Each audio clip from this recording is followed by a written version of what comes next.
యువకులలో ఎక్కువగా ఈ drug abuse ఉన్న వాళ్ళని మనం కంట్రోల్ చేయాలంటే టీన్స్ని యాక్టివిటీస్లో వాళ్ళ చేసే యాక్టివిటీస్ని మనం గుర్తించాల్సిన అవసరం ఉంటుంది. వాళ్ళు ఎక్కడ ఉంటున్నారు, ఏం చేస్తున్నారు అనేది అబ్జర్వ్ చేస్తుండాలి. కొన్ని చక్కటి అలవాట్లకు ఉండే విధంగా రూల్స్, కాన్సిక్వెన్సెస్ నేర్పాల్సిన అవసరం ఉంటుంది.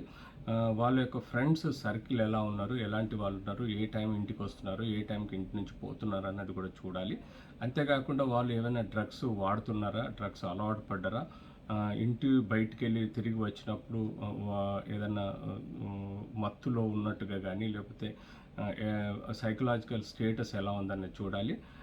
పిల్లల్ని తప్పకుండా అలాంటి సిచ్యువేషన్లో బాగా సపోర్ట్ చేసి వాళ్ళు అలాంటి అలవాట్లను మానుకునే విధంగా వాళ్ళని మనం మార్చే విధంగా వారితో ఫ్రెండ్షిప్ చేసి వాళ్ళకు అనుకూలంగా ఉండే విధంగా మనం చేయాలి. అంతేకాకుండా వాళ్ళకి వాళ్ళ కుటుంబ సభ్యుల్లో మంచిగా ఉన్న కుర్రాళ్ళని ఎగ్జాంపుల్స్ తీసుకొని వాళ్ళని ఆ ఎగ్జాంపుల్స్ ద్వారా వాళ్ళని మార్చే ప్రయత్నం మనం చేయాలి.